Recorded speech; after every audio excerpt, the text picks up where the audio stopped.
Hi viewers, good morning. നമ്മളിന്ന് cook ചെയ്യാൻ പോകുന്നത് ബീഫാണ്. ഒരു ബീഫ് കറിയാണ് നമ്മളിന്ന് ഉണ്ടാക്കാൻ പോകുന്നത്. കുറേ ദിവസമായി ബീഫ് വാങ്ങിച്ചു വെച്ചിട്ട് ഇതുവരെ അത് പ്രിപ്പയർ ചെയ്യാൻ പറ്റിയില്ല.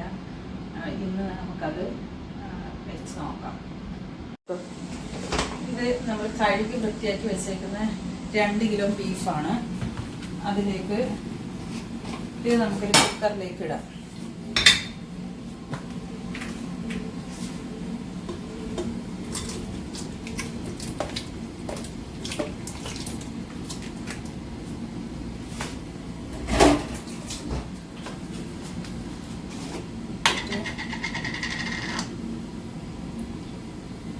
കുറച്ച് മഞ്ഞൾപ്പൊടി,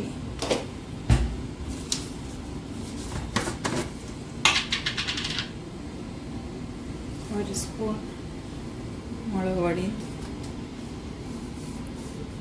ഉപ്പ്,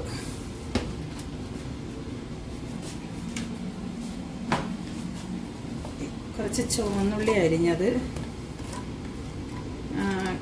2 കഷ്ണം കറുവപ്പട്ട, 2 ഭഷ്ണയില, ജാതിപത്രി, 4 ഗ്രാമ്പു, 2 ഏലക്ക, കുറച്ച് പെരിഞ്ചീരകം. ഇത് ഇത്രയിട്ട് നമ്മൾ പേസ്റ്റാക്കി വെച്ചിരിക്കുന്ന ജിഞ്ചർ ഗാർലിക് പേസ്റ്റ്, അതായത് ഇഞ്ചി വെളുത്തുള്ളി പേസ്റ്റും കൂടെ ഇട്ടിട്ട് നമ്മൾ കൈ കൊണ്ട് തിരുമ്മി യോജിപ്പിക്കുക. നമ്മളൊരു 1/2 ഗ്ലാസ് വെള്ളം ഒഴിക്കുക. സ്റ്റൗ കത്തിച്ച് ഒരു 4 വിസിൽ കേൾക്കട്ടെ. 4 വിസിൽ വന്ന് കഴിയുമ്പോൾ നമുക്ക് ഓഫ് ചെയ്യണം. നമ്മൾ നാടൻ ബീഫ് കറിയാണ് ഉണ്ടാക്കുന്നത്. അതുകൊണ്ട് തന്നെ നമ്മൾ കോക്കനട്ട് ഓയിൽ, വെളിച്ചെണ്ണയാണ് ഉപയോഗിക്കേണ്ടത്. അതിന് വേണ്ടി നമ്മൾ ഒരു വലിയ ചട്ടി എടുത്ത് ചട്ടിയിലേക്ക് നമ്മൾ വെളിച്ചെണ്ണ ഒഴിച്ച്, വെളിച്ചെണ്ണ ചൂടായി വരുമ്പോഴത്തേക്ക് നമ്മൾ കടുക് ഇടുക. കടുക് പൊട്ടി വരുമ്പോൾ നമ്മൾ വറ്റൽമുളകിട്ട്, കടുക് പൊട്ടി അപ്പോൾ അതിലേക്ക് നമ്മൾ തേങ്ങാക്ക് കരിഞ്ഞിട്ടേക്ക് ഇടുക.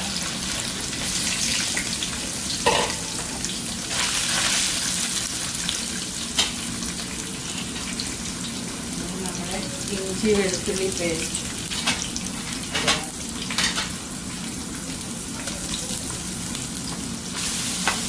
തേങ്ങക്കത്ത് ഒരുപാട് പായസത്തിനൊക്കെ ചേർക്കുന്നത് പോലെ മൂത്ത് വരേണ്ട ആവശ്യമില്ല. ജസ്റ്റ് ഇട്ട് അപ്പം തന്നെ നമുക്ക് ഇഞ്ചി വെളുത്തുള്ളി പേസ്റ്റ് ഇട്ട് അതിനകത്ത് നമ്മൾ സവോള, ഇതിന് 2 കിലോ ബീഫിന് നമ്മൾ ഒരു 1/2 കപ്പ് ചുവന്നുള്ളി അത് ഈ ബീഫിനകത്ത് ഇട്ട് വേവിച്ചിട്ടുണ്ട്. പിന്നെ ബാക്കി 1/2 കപ്പ് ചുവന്നുള്ളിയും ഒരു 5 സവോളയാണ് നമ്മളിവിടെ എടുത്തിരിക്കുന്നത്.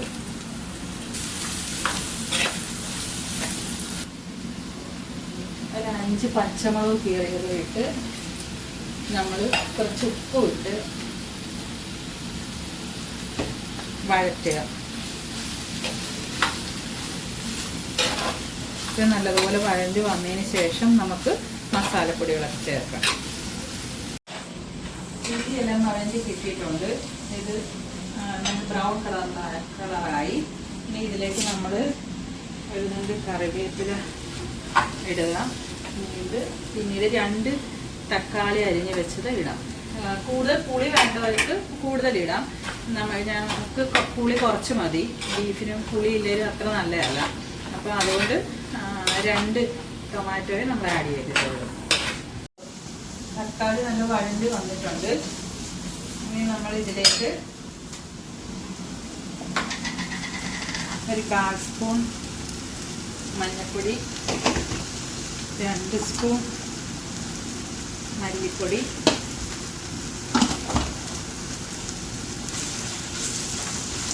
മല്ലിപ്പൊടിക്കാണ് കുറച്ചും കൂടെ വഴണ്ടി വരാൻ താമസം.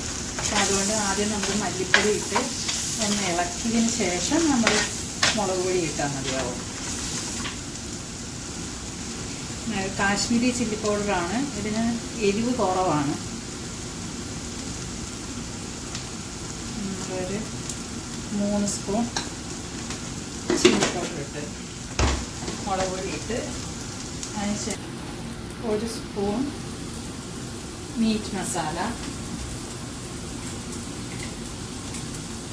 ഒരു 3/4 സ്പൂൺ ഇത് കുരുമുളക് പൊടിയാണ്.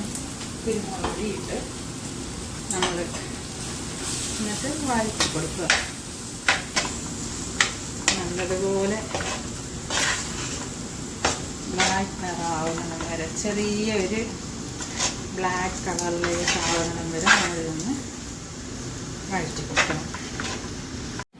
നമുക്ക് ബീഫ് വെന്തോന്ന് നോക്കാം.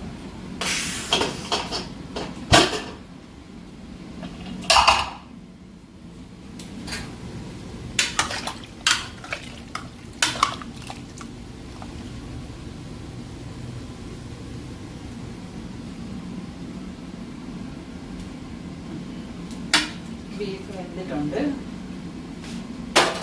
ഇനി നമ്മൾ ഇതെടുത്ത് നമ്മൾ ഈ തയ്യാറാക്കി വെച്ചിരിക്കുന്ന ഇതിനകത്തോട്ട് ഒഴിക്കുക. മസാലക്കൂട്ടിലേക്ക് ഒഴിച്ചിട്ട് നല്ലതുപോലെ ഇളക്കി കൊടുക്കണം.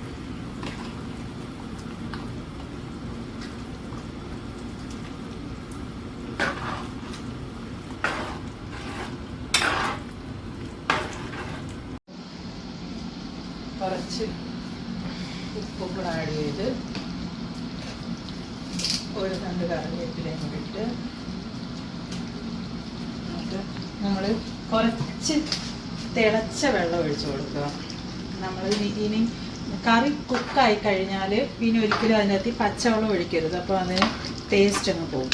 അപ്പം നമ്മൾ വെള്ളം കുറച്ച് തിളപ്പിച്ച് വെച്ചിരിക്കണം. ആ വെള്ളത്തിൽ കുറച്ചൊന്ന് ഒഴിച്ചു കൊടുക്കുക. കുറച്ച് മതി ഒഴിച്ചു കൊടുത്ത് ഇനി അത് അവിടെ ഇരുന്ന് ഒന്ന് കുറുക്കി വരട്ടെ. തീ കുറച്ച് ചില്ലിയിട്ട് കൊടുക്കും. ബീഫ് കറി റെഡിയാകുമെന്ന് നോക്കാം.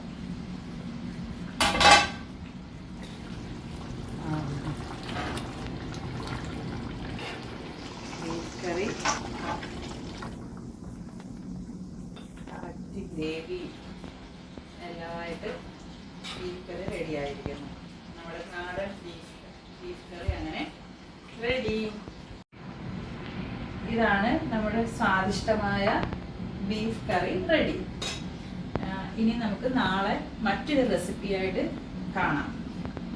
ഇനി നിങ്ങൾക്ക് എന്തെങ്കിലും അഭിപ്രായങ്ങളുണ്ട് എങ്കിൽ, എന്തെങ്കിലും എതിർപ്പുണ്ട് എങ്കിലും നിങ്ങളുടെ നമ്മുടെ കമൻറ്റ് സെക്ഷനിൽ നിങ്ങൾക്കത് രേഖപ്പെടുത്താം.